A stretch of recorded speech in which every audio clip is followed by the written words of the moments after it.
How did the cupcakes taste, Margaret? My daughter-in-law Sophia asked over the phone, her voice carrying that familiar edge I had learned to recognize over the past 3 years. I smiled, cradling the phone against my ear as I folded the last of the church tablecloths in my kitchen. Oh, they were absolutely wonderful, dear. Everyone at the church board meeting raved about them. Pastor William said they were the best cupcakes he'd had in years. There was a long pause on the other end of the line. Everyone? You mean, you shared them? Of course I did. You brought me a dozen beautiful cupcakes for Mother's Day. That was far too many for just me. I chuckled, remembering how touched I had been by her unexpected gesture that morning. The church board was meeting this afternoon to discuss the upcoming summer programs, and I thought it would be the perfect opportunity to show them off. Helen Rodriguez, our treasurer, asked for the recipe, and Jacob Thompson said his wife would be so jealous. You gave them away? Sophia's voice had risen to an almost shrill pitch. All of them? Something in her tone made me pause in my folding. Well, not all of them. I saved 2 for myself, though I haven't eaten them yet. Sophia, are you feeling all right? You sound upset. The silence stretched so long I wondered if the call had dropped. Then I heard what sounded like a sharp intake of breath. Margaret. Sophia's voice was barely above a whisper now. Those cupcakes. They weren't regular cupcakes. My heart began to beat faster. What do you mean? They had marijuana in them. They were edibles. I was trying to... Her voice broke. I was trying to play a prank on you. The tablecloth slipped from my hands, falling to the kitchen floor in a heap of white cotton. You did what? I thought you would just eat 1 or 2 and get a little silly. Maybe take a nap. I didn't think you would give them to half the congregation. Sophia was crying now, her words tumbling over each other. Oh God, Margaret, what have I done? I sank into one of my kitchen chairs, my legs suddenly unable to support me. In my mind, I could see Pastor Williams reaching for his second cupcake during our meeting, commenting on how relaxed he felt. I could picture Helen's confusion when she mentioned feeling funny right before I left. Jacob had actually said he felt like he was floating. Sophia, I said, my voice deadly calm despite the storm raging in my chest. You deliberately brought me illegal drugs disguised as Mother's Day cupcakes. The only answer was her sobbing on the other end of the line. My name is Margaret Bennett, and at 59 years old, I thought I had seen every kind of betrayal life could offer. I live in Tulsa, Oklahoma, where I have been an active member of Trinity Methodist Church for over 30 years. I serve on the church board, coordinate our food drives, and have never missed a Sunday service unless I was deathly ill. My faith and my community mean everything to me. For the past 3 years, ever since my son David married Sophia, I had been walking on eggshells around my daughter-in-law. She was a 32-year-old yoga instructor who moved here from California, and from the beginning, she made it clear that she viewed me as competition for David's attention. Every family dinner became a subtle battlefield where she would make snide comments about my old-fashioned ways or my overbearing concern for my son. David, bless his heart, never seemed to notice the tension. He worked as an engineer at North Peak Engineering, and was often too exhausted from his demanding job to pick up on the undercurrents. When I tried to gently mention Sophia's behavior, he would brush it off with comments like, "You two just need to get to know each other better," or, "She's probably just nervous about fitting in." But I saw the real Sophia. I saw how she rolled her eyes when I shared family stories. I noticed how she would change the subject whenever I mentioned church activities or community events. She made it clear that she thought my lifestyle was boring and restrictive, often making comments about how people in California were more open-minded and less judgmental. Still, when she showed up at my door this morning with a beautiful box of cupcakes decorated with pink frosting and little sugar flowers, I was genuinely moved. She had never brought me anything before, and I thought perhaps we were finally making progress in our relationship. "Happy Mother's Day, Margaret," she had said, actually smiling as she handed me the box. I made these especially for you. They're my grandmother's secret recipe. I had invited her in for coffee, but she claimed she had to rush off to teach a morning yoga class. Just promise me you'll enjoy them, she had said, with what I now realized was a malicious gleam in her eyes. The cupcakes had looked so professional, so lovingly crafted.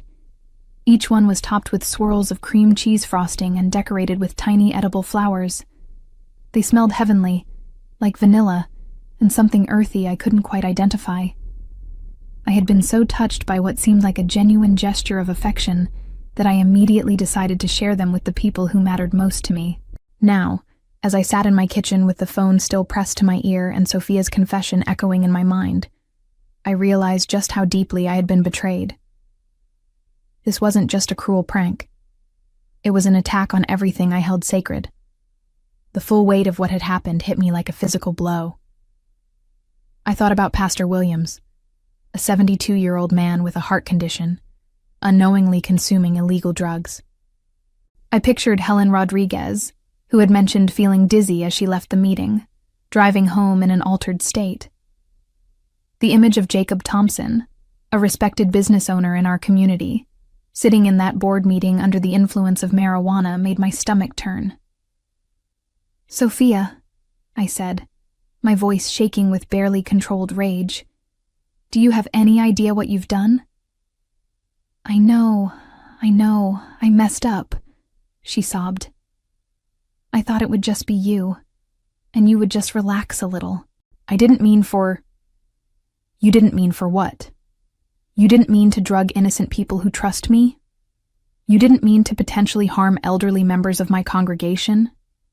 You didn't mean to make me an unwilling accomplice in distributing illegal substances?" The kitchen felt like it was spinning around me. I gripped the edge of the table, trying to process the magnitude of what had occurred. In my 40 years of marriage to David's father, in all my years of widowhood since he passed, I had never faced a crisis like this. "Margaret, please, you can't tell anyone it was me," Sophia pleaded. "I could go to jail for this. My yoga studio would be ruined. David would never forgive me." Her words ignited something fierce and protective in my chest. "You should have thought about that before you decided to use Mother's Day as an opportunity to poison me with illegal drugs. I wasn't trying to poison you. People use edibles all the time in California. It's not a big deal there. I just wanted you to loosen up a little. Maybe see that the world isn't as black and white as you think." The audacity of her words left me speechless for a moment. She was actually trying to justify her actions, as if drugging someone without their consent was some kind of enlightened gesture.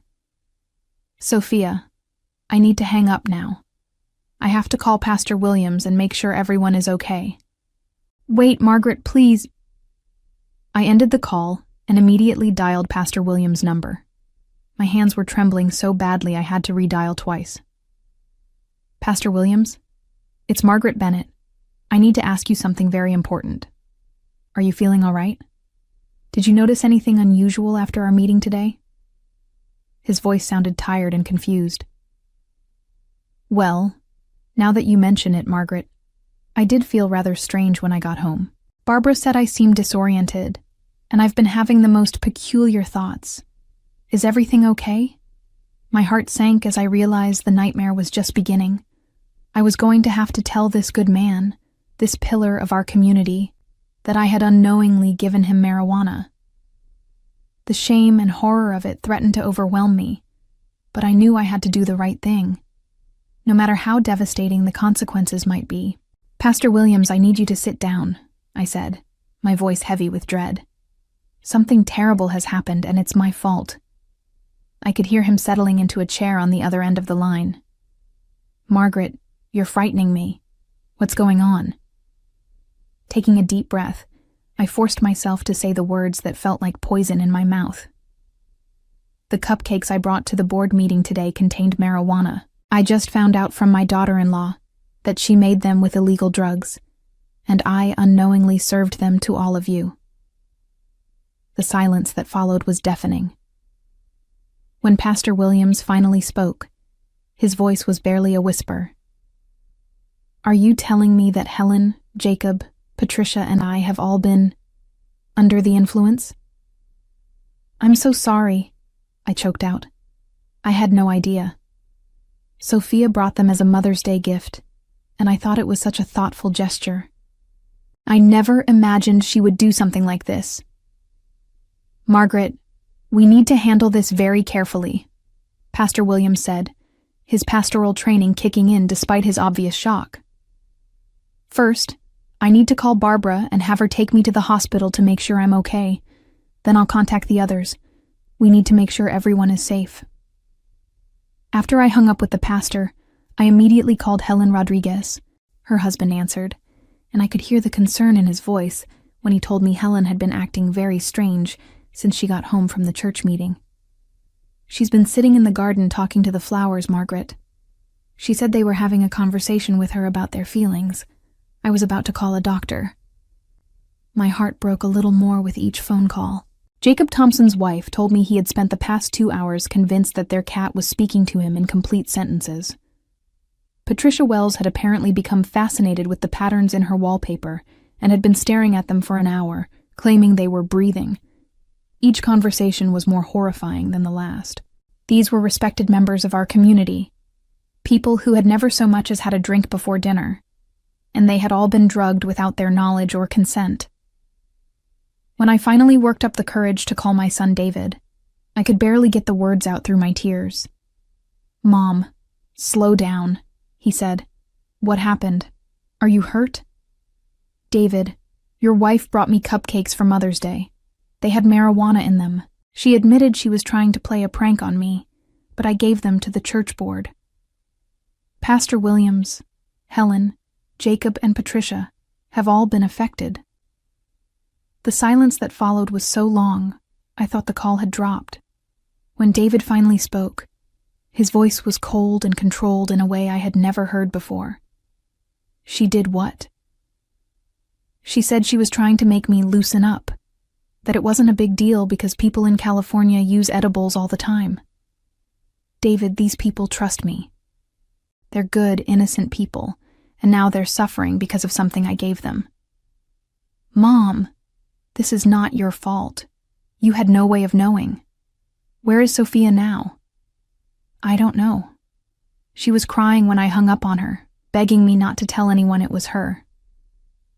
David's laugh was bitter and humorless. "Well, that's not going to happen. She's going to take responsibility for this, one way or another. I'm coming over."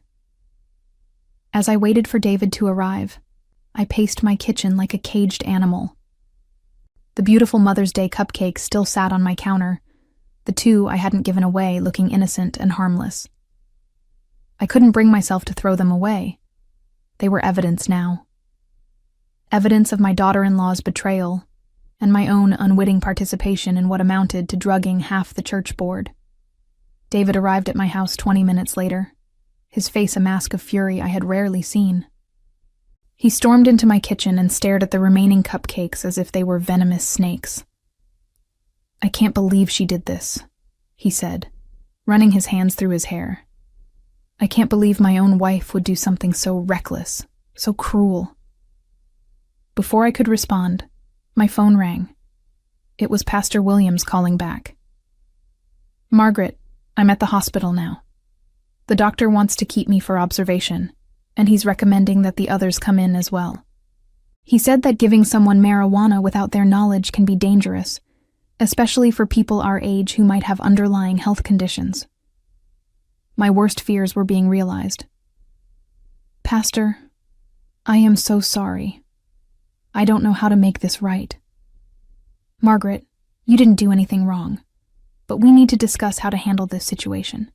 The hospital is required to report suspected drug poisoning to the police. This is going to become a legal matter." After I hung up, David was looking at me with a mixture of sympathy and determination. "Mom, we need to call the police ourselves. Sophia committed a crime, and she needs to face the consequences." "But David, she's your wife. And if this becomes public, it will destroy both of your reputations. The whole community will know." "Good," he said, his voice hard. Maybe then everyone will see what I'm apparently too blind to notice. How long has she been treating you badly, Mom? Really? I sank into my chair, suddenly exhausted.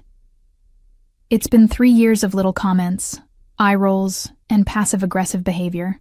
She's never liked me, David.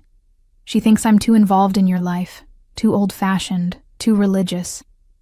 But I never thought she would stoop to something like this. David pulled out his phone. I'm calling her. When Sophia answered, David put the call on speaker. Her voice was small and shaky. David, did your mom tell you what happened? You mean, did she tell me that you drugged her with illegal substances on Mother's Day? Yeah, she told me. And now Pastor Williams is in the hospital, along with 3 other innocent people you poisoned. It wasn't supposed to happen like that. Sophia's voice rose defensively. It was just supposed to be Margaret, and she was just supposed to relax a little. I wasn't trying to hurt anyone.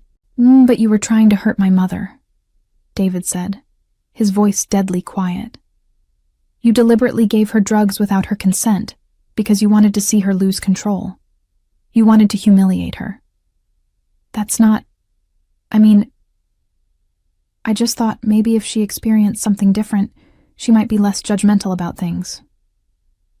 I watched my son's face transform with disgust. Less judgmental? Sophia, my mother has never been anything but kind to you. She's bent over backward to welcome you into this family, and this is how you repay her? Your mother doesn't like me, David. She thinks I'm not good enough for you, and she makes that clear every time we're together. That's in your head, David exploded. My mother has never said a single negative word about you to me. But you know what? After today, she wouldn't be wrong if she had concerns. I could hear Sophia crying on the other end of the line. David, please. I made a mistake. I'll apologize to everyone. I'll make it right. You'll make it right by turning yourself into the police, David said. Because if you don't, I will. The line went dead. David stared at his phone for a moment, then looked at me with eyes full of pain and regret. Mom, I'm so sorry. I should have seen this coming. I should have protected you. The next few hours passed in a blur of phone calls, police reports, and hospital visits.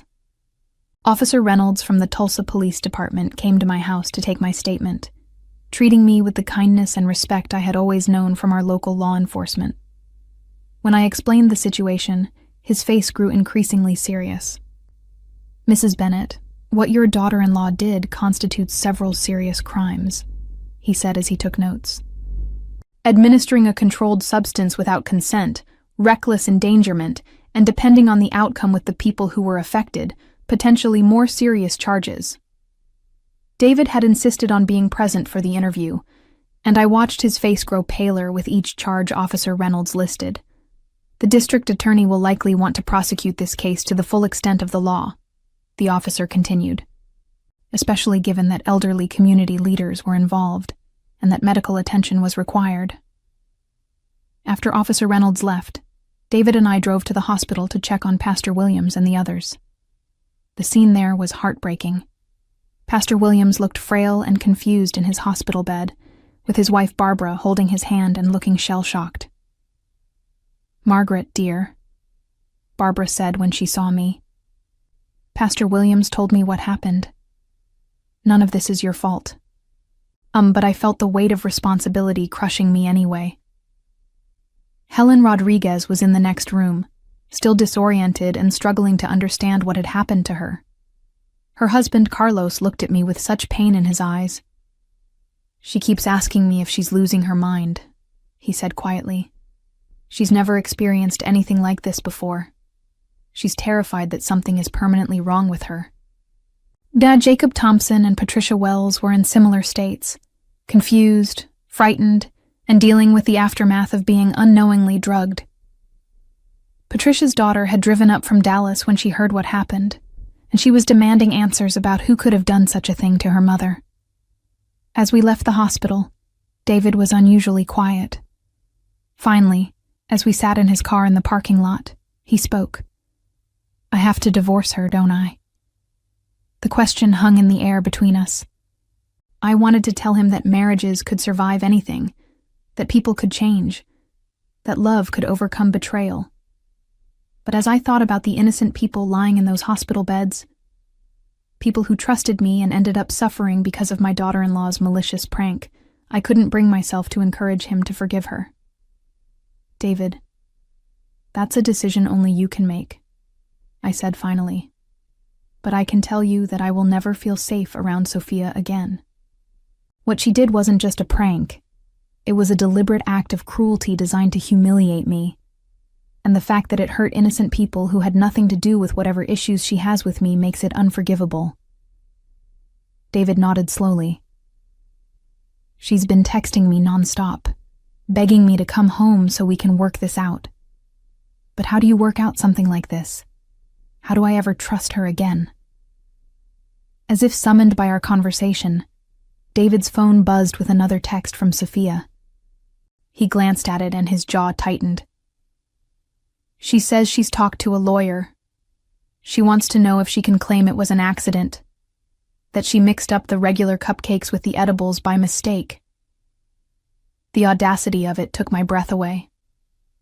Even now, faced with the consequences of her actions, Sophia was looking for ways to avoid taking responsibility. She was prepared to lie to the police, to add perjury to her list of crimes, all to save herself from the consequences of her deliberate act of malice.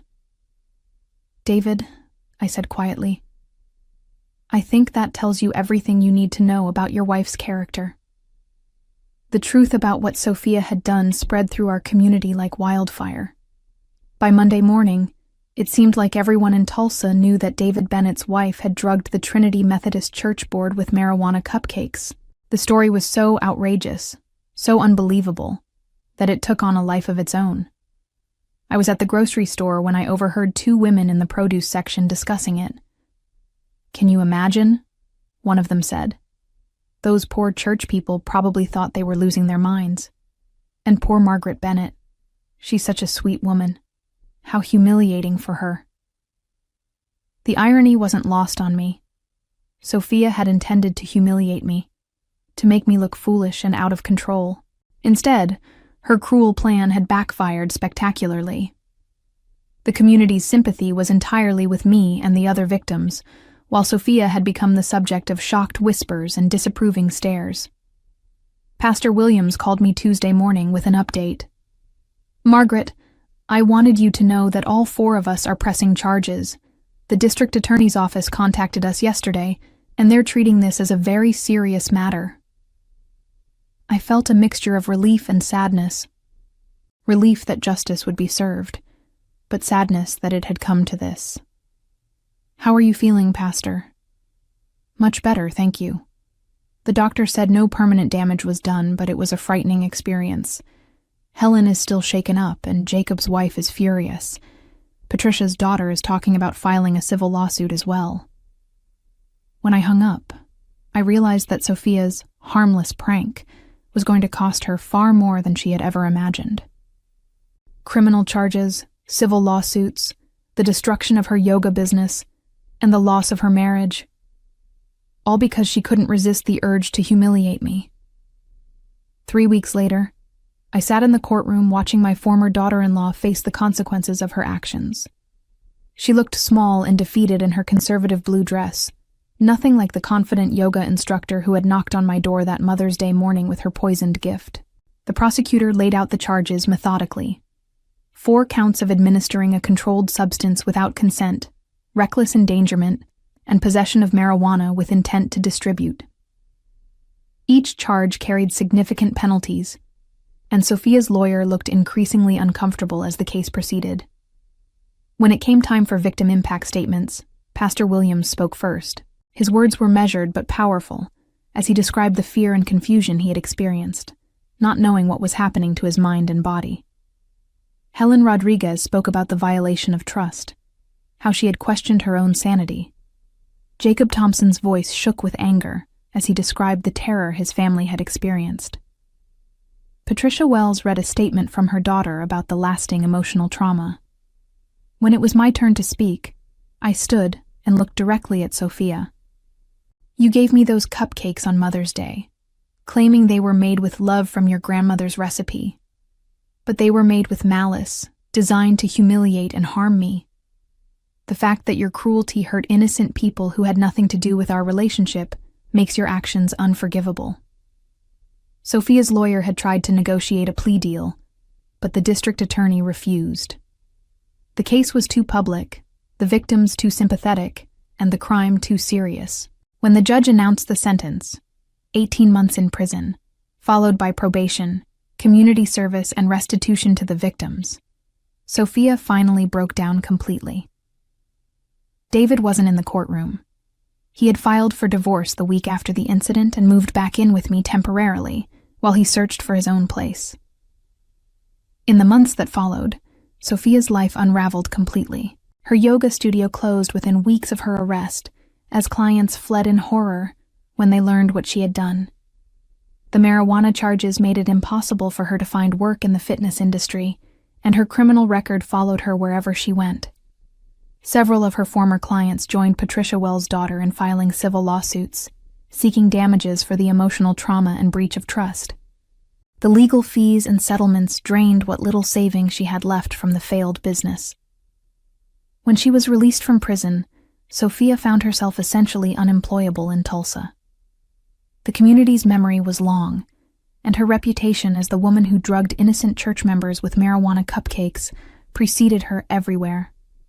She eventually moved back to California, where she struggled to rebuild her life while dealing with the lasting consequences of her actions. David never spoke to her again after the divorce was finalized, and she spent years writing letters of apology that went unanswered. The simple act of malice that was meant to last a few hours had destroyed her entire future. As for me, I found peace in knowing that justice had been served, and that my community had rallied around me during the darkest moment of my life. The church board grew even closer after our shared ordeal, and I continued my service with renewed purpose, knowing that sometimes the most unexpected betrayals can reveal the true strength of the bonds that matter most. Looking back on that terrible Mother's Day, I realized that Sophia's attempt at revenge had ultimately revealed her own character, while strengthening everything she had tried to destroy. And in that way, justice had been more complete than I could have ever planned.